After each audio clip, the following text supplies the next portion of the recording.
Greetings, and welcome to this brief introduction to Plato's Republic, Book 9.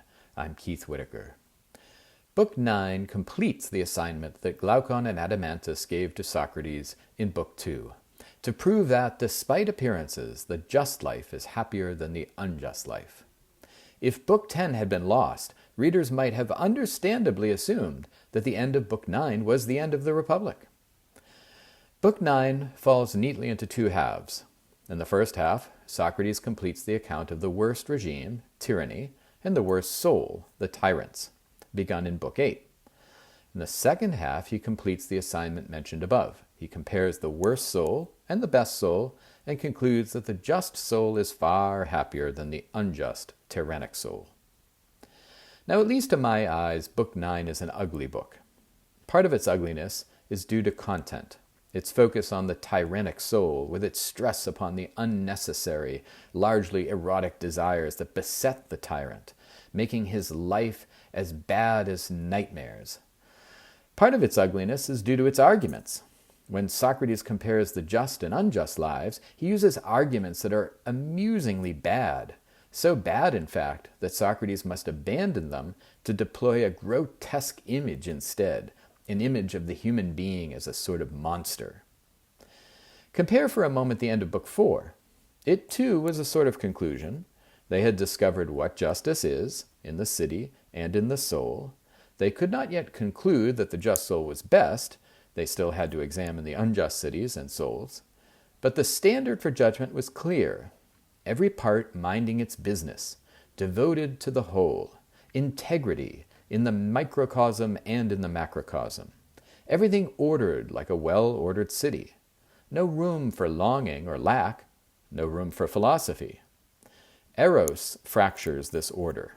As Polemarchus asks at the beginning of Book 5, what about the women? Returning to Book 9, then, in almost the exact center of the book, Socrates comes to this conclusion.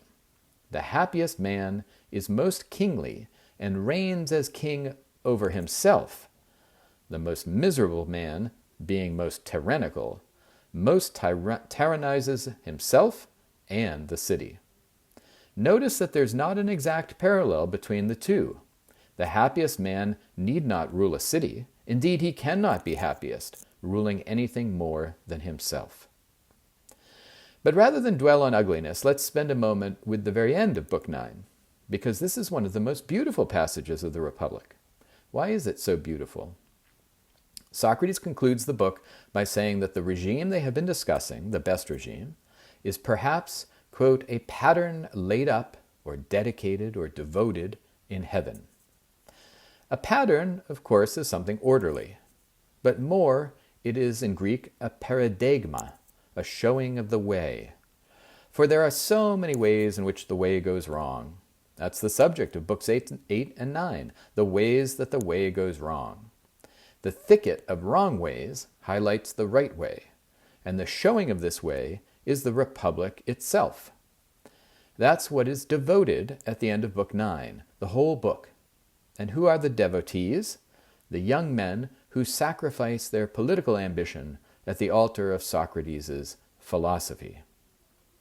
Now, why does one make a devotion? Out of hope of divine favor, for something only God can deliver. A pattern in heaven is forever. It's never lost. It's always discoverable by anyone who's deserving of finding it. By following this pattern, will one be considered worthy?